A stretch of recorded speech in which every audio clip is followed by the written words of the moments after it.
In today's video, I'm going to teach you how to password protect your Microsoft Outlook. While Outlook doesn't use a single master password to lock the whole app, you can protect your messages by adding email encryption.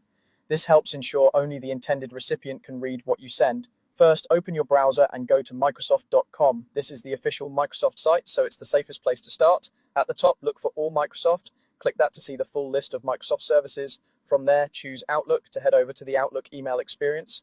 Next, click Sign In and enter your account credentials to access your mailbox. Once you're signed in and your inbox loads, we'll begin from a new message so we can access the tools we need. Click New Mail to open a fresh draft. This puts you in the Compose window, which has all the options we'll use. In the toolbar of the Compose window, click Insert. This tab contains tools you can add to your message. Within Insert, click Apps. Depending on your view, you might see a link or button labeled Get Add-ins. Go ahead and click Get Add-ins to open the add-ins store for Outlook. Add-ins extend what Outlook can do, and this is where we'll find encryption tools. In the search bar of the add-ins store, type email encryption and hit enter. You'll see a list of apps designed to help protect your messages, often by encrypting their contents so only verified recipients can open them. Take a moment to review the options, checking the descriptions and ratings so you choose a reputable tool that fits your needs. Some add-ins are free, while others may require an organizational account or a subscription.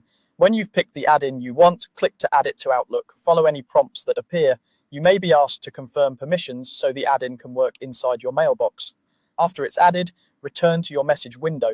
You should now see the encryption app available when composing mail, typically within the message toolbar or under the Insert or Apps section. Using it, you can apply encryption to your email before sending, helping protect sensitive information and giving you more control over who can read your content. That's it. You've gone from the Microsoft homepage to installing an email encryption add-in right inside Outlook, a practical way to enhance your message security without changing how you use your inbox day to day. Thanks for watching. Don't forget to like and subscribe.